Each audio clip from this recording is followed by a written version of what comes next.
Monsoon के मौसम के साथ ही साथ आजकल हम देख रहे हैं कि कंजंक्टिवाइटिस यानी कि आई फ्लू या पिंक आई के केसेस बहुत ही तेजी से बढ़ रहे हैं। आइए जानते हैं इसके बारे में।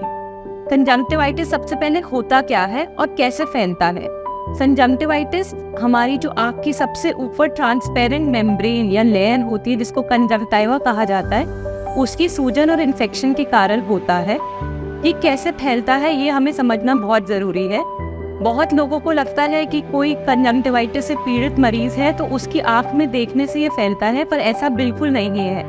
ये direct contact with infected person, यानी कि हम उसके कुछ कॉमन सामान यूज़ करें जैसे कि मेकअप, उनके टॉवल्स, उनका हमने अगर आंख को डायरेक्टली टच किया तो हमें ये इन्फेक्शन फैल सकता है, जिसका हमें बहुत ध्यान रखना है। कंजंक्टिवाइटिस एक सेल्फ लिमिटिंग डिजीज है विच usually resolves in 7 to 10 days on its own with supportive treatment. अब जानते हैं इसके सिम्टम्स क्या होते हैं।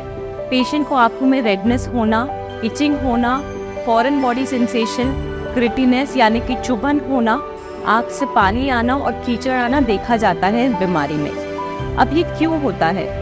मॉनसून के मौसम में हवा में बहुत ज़्यादा ह्यूमिडिटी है, जिसकी वजह से जो कीटाणु है, बैक्टीरिया और जो वायरस है वो बहुत तेज़ी से मल्टीप्लाई करते हैं और इन्फेक्शन कॉज करते हैं। ब्रॉडली 3 तरह के कंजंक्टिवाइटिस देखे जाते हैं: viral, bacterial and allergic. Treatment based on the type of conjunctivitis होता है। So viral conjunctivitis usually self limiting होता है, वायरस से कॉज होता है। इसमें पेशेंट को वाटरी और क्लियर डिस्चार्ज होता है। इसमें एंटीबायोटिक्स की ज़रूरत नहीं है, बट हम प्रिवेंटिव एंटीबायोटिक्स दे सकते हैं ट्रीटमेंट में।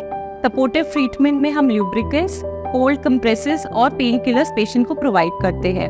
बैक्टीरियल कंजंक्टिवाइटिस में हमें टॉपिकल एंटीबायोटिक ड्रॉप्स का यूज़ करना पड़ता है इन एडिशन टू ल्यूब्रिकेंट्स। इसके अलावा किसी पेशेंट को बुखार या फ्लू भी हो सकता है, जिसके लिए ओरल एंटीबायोटिक्स की ज़रूरत भी पड़ सकती है।